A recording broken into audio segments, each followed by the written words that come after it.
Popeye pêchait avec ses orteils en surface de la mer, tandis qu'Olive, tenant 3 énormes cornets de glace, se hâtait de les enfourner dans sa bouche. Soudain, une énorme tornade s'approchait de eux deux, et le méfiant Popeye et Olive, ainsi que leur petite barque, furent aspirés au centre du tourbillon. La tornade, voulant visiter les lieux, s'arrêta enfin dans la région arctique glacée. Popeye et Olive, au centre du tourbillon, furent enroulés comme un forêt. Lorsque le vent s'est complètement calmé, Foufouf, ils tombèrent la tête la première sur la glace. Popeye fut projeté dans une cabane à l'envers, tandis qu'Olive, vêtue d'un maillot de bain, tomba dans le lac glacé. Elle se débattit quelques fois avant de geler totalement en un énorme bloc de glace. Et peu importe combien Popeye tirait et tractait, ça ne servait à rien. Impuissant, il dut soulever la glace, entourant Olive sur ses épaules, et continuer à avancer. À ce moment, la température dans l'Arctique avait chuté en dessous de -50°C et ils devaient trouver rapidement des fourrures pour remplacer leur maillot de bain. Suivant les indications du pingouin, Popeye arriva dans un magasin. Le propriétaire, voyant Olive pour la première fois, fut stupéfait. Il n'avait jamais vu une femme aussi belle. Des étincelles d'amour s'allumèrent rapidement dans ses yeux, et sa flamme d'amour était assez chaude pour faire fondre la glace entourant Olive en poussière, et il se précipita dans l'entrepôt, prit un manteau de fourrure et le drapa sur Olive. Quant à Popeye,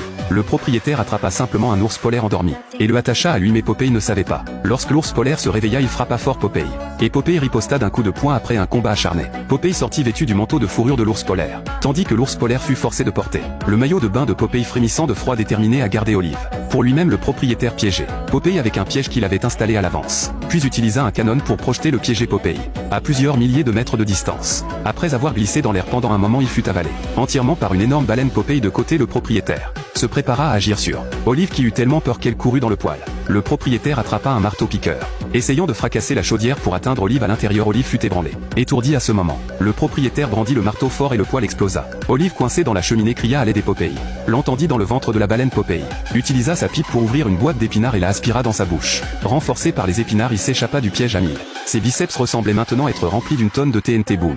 La baleine fut réduite en miettes, ne laissant que des os et un tas de petits poissons qu'elle avait avalés. Puis Popeye se précipita back au magasin à la vitesse d'une fusée, tira Olive hors et frappa fort le propriétaire. Après un chaos combat craquant, l'ours polaire obtint enfin de nouveaux vêtements. À la fin, Popeye et Olive eurent 3 phoques et un pingouin, tiré un traîneau les aidant à rentrer dans leur patrie.